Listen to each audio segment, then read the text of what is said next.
आदाब नाजरीन, आप देख रहे हैं गुलिस्तान न्यूज। रात के 8 बज चुके हैं। उर्दू खबरनामा लेकर मैं आपका मेजबान गौहर कुछ आपकी खिदमत में हाजिर। तफसीलात से पहले नजर डालते हैं हेडलाइंस पर।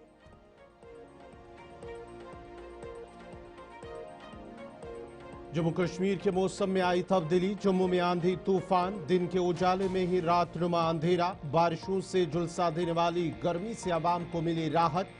वादी के मुतअद्दिद इलाकों में शदीद सालाबारी से मेवा बागात और दीगर फसलों को पहुंचा नुकसान।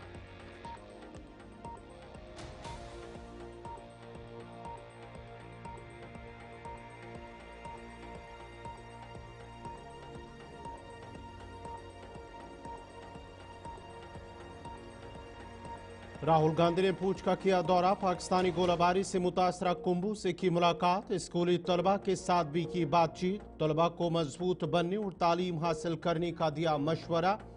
सिंह सभा गुरुद्वारे में भी राहुल गांधी ने दी हाजिरी।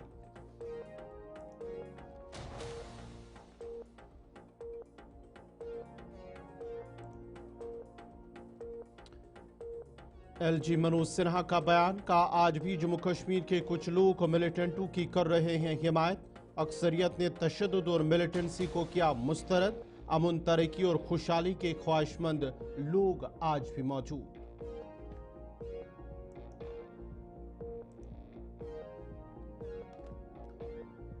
श्रीनगर में एसीबी की कार्रवाई। डिप्टी कमिश्नर के दफ्तर में तैनात मुलाजिम के घर पर छापामारी। आमदन से ज्यादा लग्जरी गाड़ियों और जायदाद जब्त। मुकदमा दर्ज, तहकीकात जारी।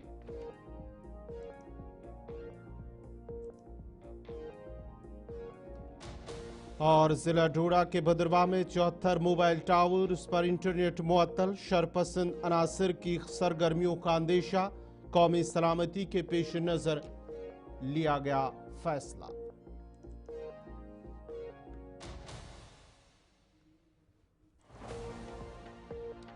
और अब पेश है खबरों की तफसील। जम्मू कश्मीर के लेफ्टिनेंट गवर्नर मनोज सिन्हा ने कहा है कि जम्मू कश्मीर में आज भी ऐसे लोग हैं जो मिलिटेंटों की किसी न किसी तरह मदद कर रहे हैं। और उन्हें मजीद कहा है कि ऐसे भी लोग हैं जो मिलिटेंसी और तशद्दुद के खिलाफ हैं, जिसकी ताज़ा मिसाल हाल ही में पहलगाम हमले के बाद यहाँ के लोगों ने मुत्तहिद आवाज़ उठाकर दिखाई है। इन बातों का इजहार उन्होंने दरगाह हजरत बल में मुनक्कदा एक तकरीब के दौरान खिताब करते हुए किया।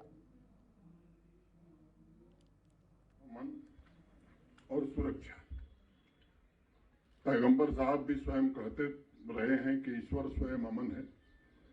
अल्लाह का रास्ता अमन का रास्ता है और जन्नत कोई बाहर की जगह नहीं है, बल्कि इंसानों के रहने की सबसे आदर्श आइडियल जगह है। कुरान में उसे दारुस्सलाम यानी अमन का घर कहा गया। सदियों से जम्मू कश्मीर की पहचान भी यही रही है, दारुस्सलाम की।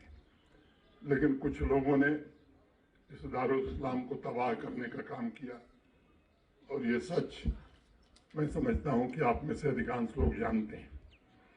पहलगाम हमले के बाद इस बात को कहते हुए लगता है कि हम ऐसी बातें दोहरा रहे हैं जो वर्तमान परिस्थितियों से मेल नहीं खाती है।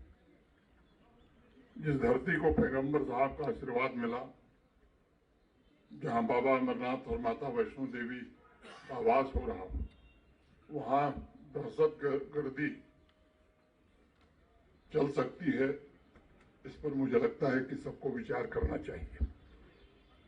उस जगह पहलगाम जैसी बर्बर आतंकी घटना हो, मजहब पूछकर निर्दोष लोगों का खून बहाया जाए, एक विचारणीय प्रश्न है। मेरा मन इस तरह के अनेक प्रश्नों को लेकर व्यथित है और मैं जब इसका उत्तर ढूंढने जाता हूं तो बहुत सारी चीजें मुझे नजर आती हैं। एक बात तो स्पष्ट है कि आतंकी मुल्क पाकिस्तान दहशतगर्दों को लंबे समय से भेज रहा है और हमारे यहां भी कुछ गिने चुने ऐसे लोग हैं जो डायरेक्टली या इनडायरेक्टली ऐसे तत्वों की मदद करते हैं। ये एक सच्चाई है जिसे स्वीकार करना चाहिए। पाकिस्तान सरकार और वहां की सेना के द्वारा भेजे गए आतंकवादियों को कहीं न कहीं तो खाद पानी मिल रहा है। सीनियर कांग्रेस लीडर और लोकसभा में कायद हिज़्ब इख्तिलाफ राहुल गांधी ने आज सरहदी जिला पुंछ का दौरा किया और दौरे के दौरान वजीर बराए महकमे जल शक्ति, जंगलात, माहौलियात और कबाली अमूर जावेद अहमद राना ने जम्मू में उनका पहले इस्तकबाल किया है। पुंछ पहुंचने के दौरान राहुल गांधी ने पाकिस्तानी गोलाबारी से मुतासरा इलाकों का दौरा किया और मुतासरीन के साथ बातचीत भी की है। उन्होंने इस दौरान एक स्कूल का भी दौरा किया और वहां बच्चों के साथ भी बातचीत की। राहुल गांधी ने कहा है कि जम्मू कश्मीर के पुंछ खत्ते के लोगों को सरहद पार गोलाबारी और उनके घरों की तबाही की वजह से बड़े बहरान का सामना करना पड़ा है और वो मुतासरीन को इंसाफ दिलाने के लिए कौमी सतह पर उनका मुतालबा उठाएंगे। राहुल गांधी ने मजीद कहा है कि वो आज पुंछ में पाकिस्तानी गोलाबारी में अपनी जानें गंवाने वालों के कुंबों से मिला। टूटे हुए घर, बिखरा हुआ सामान, गम नम आंखें और हर कोने में अपने प्यारों को खोने की दर्दनाक कहानियां हैं। उन्होंने कहा है कि पुंछ के लोग हर बार जंग का सबसे बड़ा बोझ हिम्मत और वकार के साथ उठाते हैं। कांग्रेस के लीडर ने अपने अरकान के साथ मुतासरा कुंभों के घरों का भी दौरा किया जिन्हें फायरिंग में भारी नुकसान पहुंचा। उन्होंने कहा है कि यह मरकज के जेर इंतजाम इलाकों के लोगों के लिए बहरान का वक्त है और हम उनके साथ खड़े हैं। राहुल गांधी ने अपने दौरा पुंछ के दौरान सिंह सभा गुरुद्वारे में हाजिरी दी। उन्होंने इस दौरान पाकिस्तानी गोलाबारी से जांबाक होने वाले 50 साल साबिक फौजी अमरजीत सिंह के अहल खाना से भी मुलाकात की और उनके साथ हमदर्दी का इजहार किया।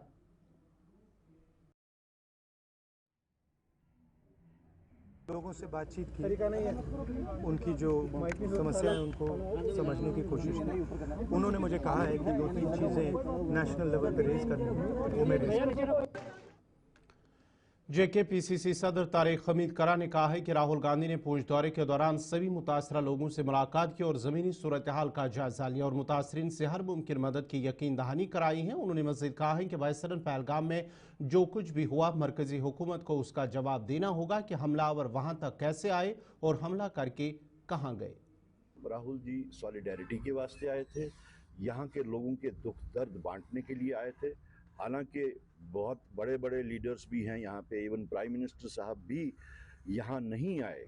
इतना ही नहीं, उन्होंने 20-25 मिनट की स्पीच भी की, नेशन को एड्रेस किया, लेकिन पुंछ का नाम उन्होंने नहीं लिया, राजौरी का नाम उन्होंने नहीं लिया, आरएसपुरा का नाम नहीं लिया, ना ही एलओसी का नाम कहीं लिया, ना ही इंटरनेशनल बॉर्डर का नाम कहीं लिया। अपनी जो उनकी यूजुअल पॉलिटिकिंग है उस पे ही वो रहे, जबकि पूरी कौम इस वक्त एक मुश्किल हालात में थी। He should have as head of the country, he should have taken the name of those areas और कम से कम मरे हुए लोगों की फैमिलीज के साथ सॉलिडेरिटी उनको करनी चाहिए थी, वो नहीं की। जब पहलगाम का वाक़ा हुआ तो ऐसे सेंसिटिव एरिया में, ऐसे हाइट पे जहां 26-27 अमवात हुई, वहां पे कोई सिक्योरिटी फोर्स नहीं थी। वहां पे उसके बाद में क्या हुआ ये किसी को नहीं पता। तो ये चीजें जो हैं ये गवर्नमेंट ऑफ इंडिया के फेलियर्स हैं, ये गवर्नमेंट और सिक्योरिटी के फेलियर्स हैं, और जो इंटेलिजेंस फेलियर है ये सबसे बड़ा बात है। तो इस वक्त चाहे वो इन्फिल्ट्रेटर्स पुराने हैं नए हैं, लेकिन बीजेपी का जो स्टैंड है, जो अपने ईगो के वास्ते, जो अपना दुनिया में सेल करने के वास्ते या अपनी कंट्री में वो वोट हासिल करने के वास्ते ये कहते हैं जी हमने तो कश्मीर सब कुछ ठीक ठाक कर दिया। अगर सब कुछ ठीक ठाक कर दिया, वो 26 लोग बॉर्डर से 200 किलोमीटर तक कहां से पहुंचे? कहीं पे क्या उनको इंटरसेप्ट नहीं हो सकते थे? वो ये तो ऐसी बात, ये तो नहीं है कि बिल्कुल बॉर्डर लाइन पे वो हुआ पाया। ब्रेक के बाद आपका दोबारा खैर मकदम है। जम्मू कश्मीर वक्फ बोर्ड की जानिब से आज दरगाह हजरत बल श्रीनगर में एक तकरीब मुनक्कद हुई है, जिस दौरान जम्मू कश्मीर के एलजी मनोज सिन्हा ने गेस्ट हाउस का संग बुनियाद रखा है। इस मौके पर वक्फ बोर्ड की चेयरपर्सन डॉक्टर दरकशा इंद्राबी और दीगर अफसरान भी वहां पर मौजूद थे। इफ्तिताई तकरीब के बाद डॉक्टर दरकशा इंद्राबी ने कहा कि इस गेस्ट हाउस की यहाँ अशद ज़रूरत है। उन्होंने कहा है कि करीब 3 करोड़ रुपए की लागत से इसे तामीर किया जा रहा है और इसमें सभी सहूलियात दस्तियाब रखी जाएंगी ताकि यहाँ पर ठहरने वालों को मुश्किलात का सामना ना करना पड़े। ईदगाह श्रीनगर में नमाज ईद अदा करने पर डॉक्टर दरकशा इंद्राबी ने कहा है कि अगर मौसम ने साथ दिया तो इस बार ईद उल अजहा की नमाज ईदगाह श्रीनगर में अदा की जाएगी।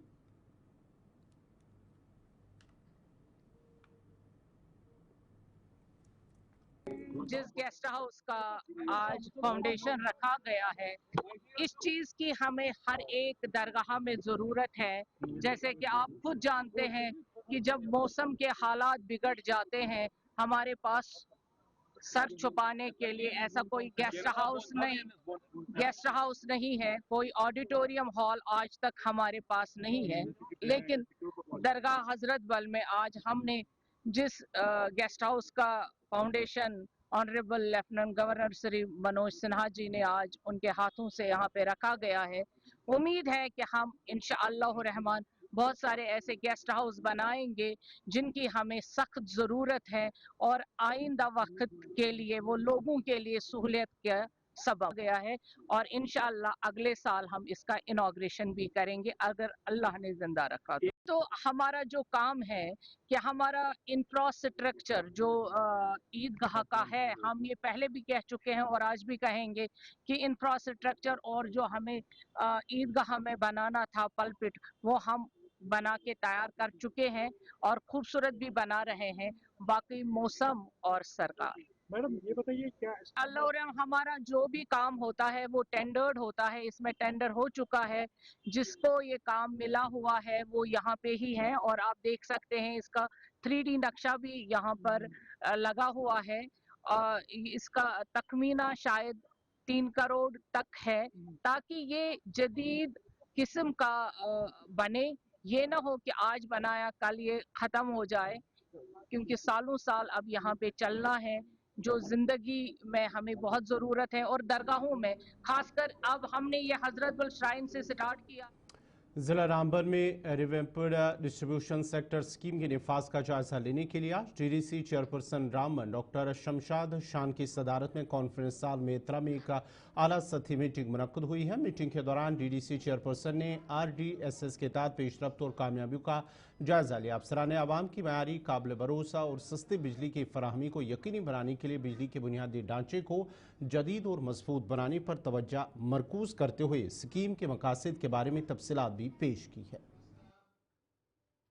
आज ओवरऑल जो PDD डिपार्टमेंट है, जिसमें JDPCL है, जिसमें RDSS है, जिसमें हमारा जो सब ट्रांसमिशन डिपार्टमेंट है, ये सारे डिपार्टमेंट्स को आज मदऊ किया गया था डिस्ट्रिक्ट रामबन के अंदर, क्योंकि जो बिजली के को लेके जो बहरान डिस्ट्रिक्ट रामबन में जब स्नो होती है उस वक्त आता है, जो रूरल एरियाज़ है वहाँ पे फ्लक्चुएशन होती है, बाकी एरियाज़ में तो कहीं ना कहीं जो RDSS स्कीम जो गवर्नमेंट ने शुरू की है वो आज 2 साल से यहाँ पर जो है डिस्ट्रिक्ट रामबन में चल रही है।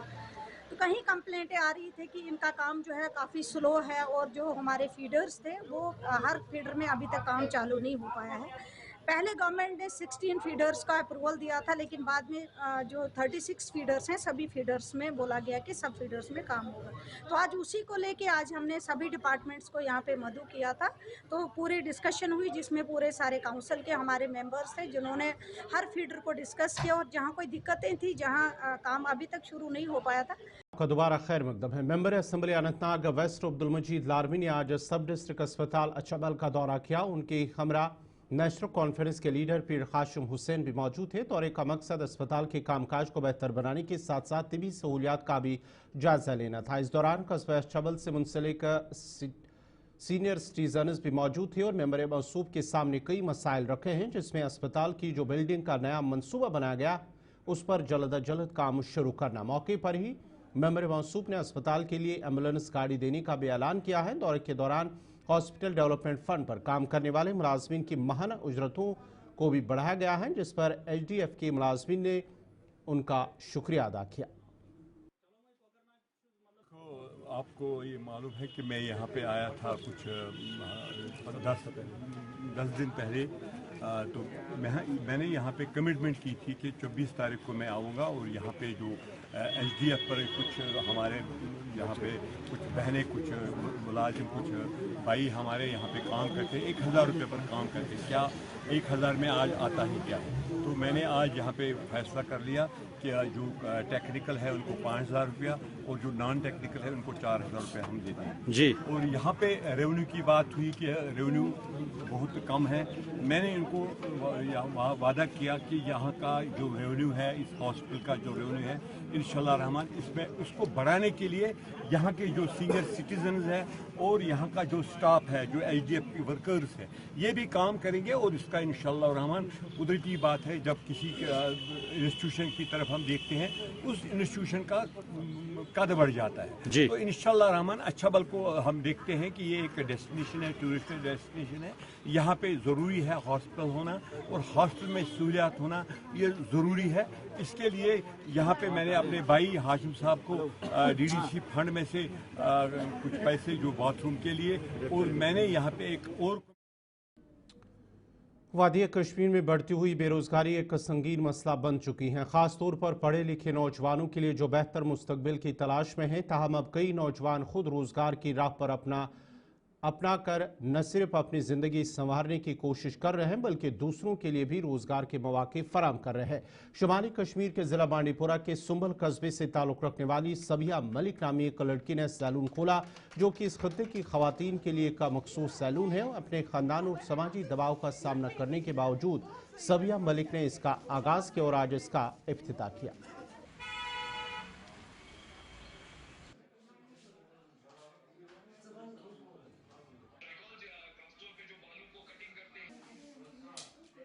व्यूज हो गए, 4000 व्यूज।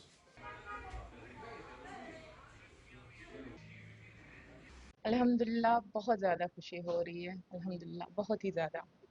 मैं अपने अल्लाह का जितना शुक्र अदा करूं उतना ज़्यादा कम है। और इसमें जो सबसे बड़ा रोल रहा है ये मेरी माँ का रोल है और मेरे अबू का रोल है, मेरे पेरेंट्स का इसमें सबसे बड़ा रोल रहा है।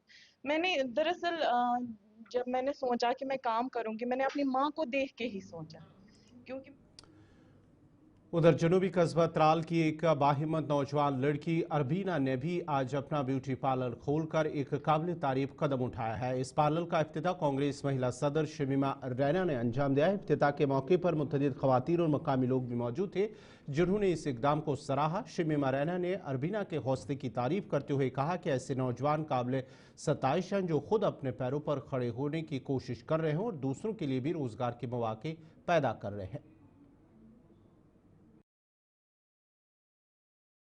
तो पता है अनएम्प्लॉयमेंट कितना आसमान छू गई, यहाँ पे बेरोज़गारी कितनी है। बहुत नौकरियों का वादा भी किया था लोगों ने, सरकार है, लेकिन आज तक किसी को कोई 1 लाख नौकरियाँ नहीं मिली, ना किसी के बैंक के खाते में पैसे गए।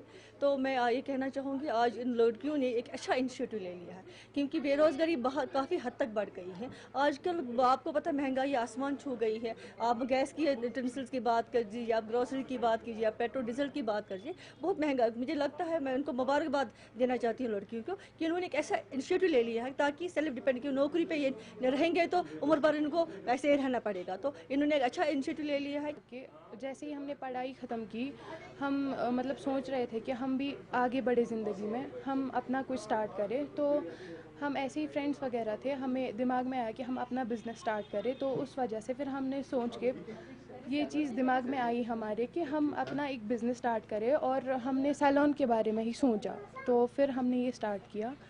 तो अभी हम और भी लोगों को ये चीज़ कह रहे हैं कि कोई चीज़ ये नहीं है, इम्पॉसिबल नहीं है, सारी चीज़ें पॉसिबल हो सकती है। बस इंसान होना चाहिए उस लायक कि हम कुछ कर पाए अपनी लाइफ में। तो दिन ब दिन हम अगर देखें पूरे वर्ल्ड में बेरोज़गारी बहुत ज़्यादा बढ़ गई है। तो हमने ये चीज़ पढ़ाई भी हमने की है, तो हमें लगा कि पढ़ाई के बाद हम जॉब वगैरह।